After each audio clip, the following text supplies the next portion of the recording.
ശശി തരൂരിനെതിരായ ആരോപണത്തിൽ മാധ്യമപ്രവർത്തകൻ കരൺ ഥാപ്പറിനെ വെല്ലുവിളിച്ച് അഭിഭാഷകൻ ജയ് ആനന്ദ്.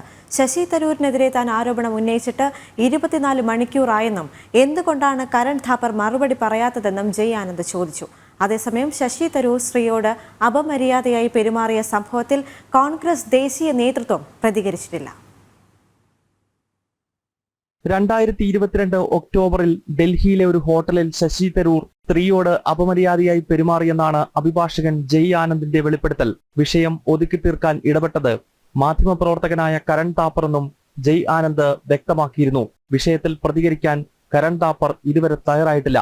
ഈ സാഹചര്യത്തിലാണ് സുപ്രീം കോടതി അഭിഭാഷകനായ ജയ് ആനന്ദ് ഇന്ന് കരൺ താപ്പറെ വെല്ലുവിളിച്ച് രംഗത്തെത്തിയത്. താൻ ആരോപണം ഉന്നയിച്ചിട്ട് 24 മണിക്കൂർ കഴിഞ്ഞെന്നും കരൺ താപ്പർ പ്രതികരിച്ചിട്ടില്ലെന്നും ജയ് ആനന്ദ് എക്സിൽ കുറിച്ചു. താങ്കൾ എന്തൊരു മാധ്യമപ്രവർത്തകനാണെന്നും അഭിഭാഷകൻ പരിഹസിക്കുന്നുണ്ട്. വരും ദിവസങ്ങളിൽ ജയ് ആനന്ദ് ശശി തരൂരിനെതിരായ കൂടുതൽ തെളിവുകൾ പുറത്തുവിടുമെന്നാണ് സൂചന.